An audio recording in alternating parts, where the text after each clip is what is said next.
नमस्कार. चंद्रपूर शिक्षण विभागाकडून खूप महत्वाचं परिपत्रक आलेलं आहे. हे परिपत्रक आहे शिक्षक समायोजनाबद्दल. आणि यामध्ये काही अशा तारखा आहेत ज्यांची माहिती असणं खूपच गरजेचं आहे.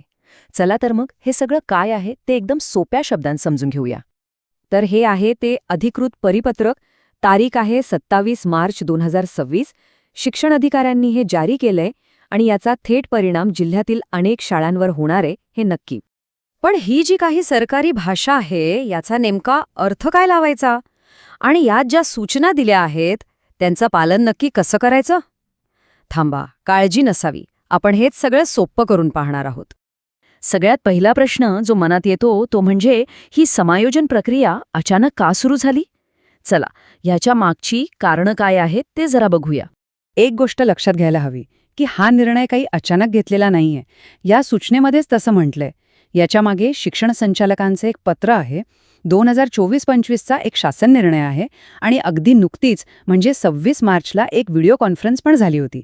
या सगळ्यांच्या आधारावरच ही प्रक्रिया राबवली जात आहे. अच्छा, म्हणजे या प्रक्रियेमागे एक ठोस आधार आहे हे तर आता स्पष्ट झालं.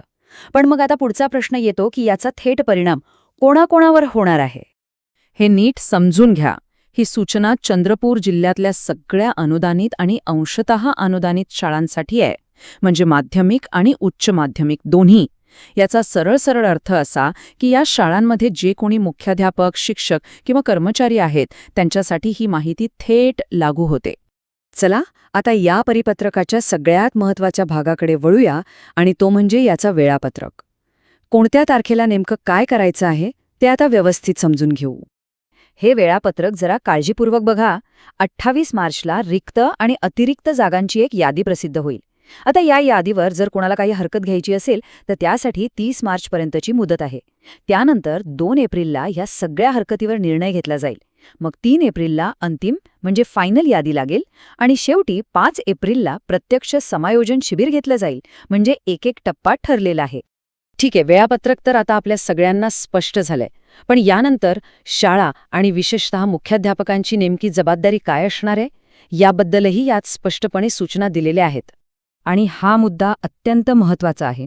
या परिपत्रकात अगदी स्पष्ट शब्दांत लिहिलंय की या वेळापत्रकाप्रमाणे सगळ्या प्रक्रियेत सहभागी होण्याची पूर्ण जबाबदारी ही त्या शाळेच्या मुख्याध्यापकांची असेल. त्यामुळे कोणतीही चूक होऊ नये याची काळजी घ्यावी लागेल.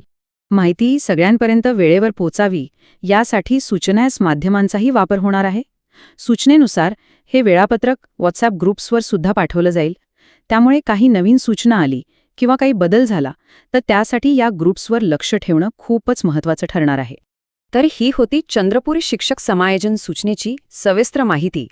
पण जाता जाता एक मोठा प्रश्न मनात येतोच की या ज्या प्रशासकीय प्रक्रिया असतात त्या जरी आवश्यक असल्या तरी त्यांचा आपल्या शिक्षण व्यवस्थेवर आणि सगळ्यात महत्त्वाचं म्हणजे मुलांच्या शिकण्यावर दूरगामी परिणाम नक्की काय होत असेल?